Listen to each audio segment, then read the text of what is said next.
Hi friends, ನಾನಿವತ್ತು ನಮ್ಮಮ್ಮ ಮಾಡೋ the world famous besan laddu ಹೇಗೆ ಮಾಡೋದು ಅಂತ ಹೇಳ್ಕೊಡ್ತೀನಿ. ಸ್ಟಾರ್ಟಿಂಗಲ್ಲೇ ಹೇಳ್ಬಿಡ್ತೀನಿ, ನೀವೇನಾದರೂ ಬಡವರಾಗಿದ್ದರೆ ದಯವಿಟ್ಟು ಇದನ್ನು ಟ್ರೈ ಮಾಡೋಕ್ಕೆ ಹೋಗಬೇಡಿ. ನಾವು ಬಡವರೇನೆ, ಆದರೂ ಆವಾಗವಾಗ ಈ ಥರ ರಿಚ್ ಆಗಿರೋ ಫುಡ್ನ ನಮ್ಮಮ್ಮ ಮಾಡಿಕೊಡ್ತಾ ಇರ್ತಾರೆ. ಬಟ್ ಈ ಸರಿ ಮಾಡೋದು ನಮಗಲ್ಲ, ನಮ್ಮ ಶೋಭಾ ದೊಡ್ಡಮ್ಮಂಗೆ ಮತ್ತು ದೊಡ್ಡಪ್ಪ ಅವ್ರಿಗೆ. ಇದನ್ನು ಹೆಂಗೆ ಮಾಡೋದು ಅಂತ ನಾನು ನಿಮ್ಗೆ ತಿಳಿಸ್ಕೊಡ್ತೀನಿ. Let's get in.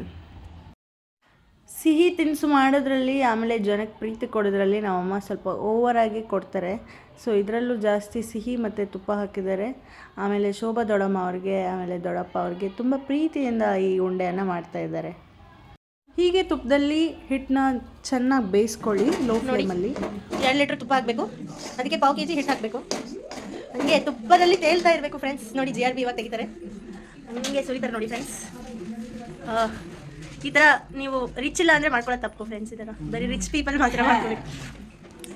ತುಪ್ಪದಲ್ಲಿ ಫುಲ್ಲು ಬೆಂದ ಮೇಲೆ ಹಿಟ್ಟು ಈ ಥರ ನಾವು ದೊಡ್ಡ ಪಾತ್ರೆಯಲ್ಲಿ ಅದನ್ನು ರಿಪ್ಲೇಸ್ಮೆಂಟ್ ಮಾಡ್ಕೊಂಡು, ಆಮೇಲೆ ಸಕ್ಕರೆ ಪುಡಿನ ಹಾಕ್ಕೊಂಡು, ಜಾಸ್ತಿ ಸಕ್ಕರೆ ಪುಡಿ ಹಾಕಿ 2 kg ಹಾಕ್ಬಿಡಿ, 2.5 kg ಹಾಕ್ಬಿಡಿ 1 kg ಹಿಟ್ಟಿಗೆ. ಈ ಥರ ಎಲ್ಲ ಹದವಾಗಿ ನಾದ್ಬಿಟ್ಟು ಆಮೇಲೆ ನೋಡಿ ಫ್ರೆಂಡ್ಸ್, ಈ ಥರ ನೋಡಿ ಫ್ರೆಂಡ್ಸ್, ಇದು ಫೇಲ್ ಆಗಿದೆ, ಉಂಡೆ ಆಗ್ತಾ ಇಲ್ಲ, ಅಳಸಾಗಿದೆ ಫ್ರೆಂಡ್ಸ್. ಸೊ ಇಲ್ಲಿ ಉಂಡೆಗಳು ಬರಲ್ಲ, ಯಾಕಂದರೆ ಹೆವಿ ತುಪ್ಪ ಆಮೇಲೆ ಸಕ್ಕರೆ ಹಾಕಿರೋದಕ್ಕೆ ಸ್ವಲ್ಪ ಹೊತ್ತು ಬಿಟ್ಟು ಆಮೇಲೆ ಮಾಡ್ಬೋದು. ಶ್ರೀಮಂತರ ಬೇಸನ್ ಲಾಡು ರೆಡಿ.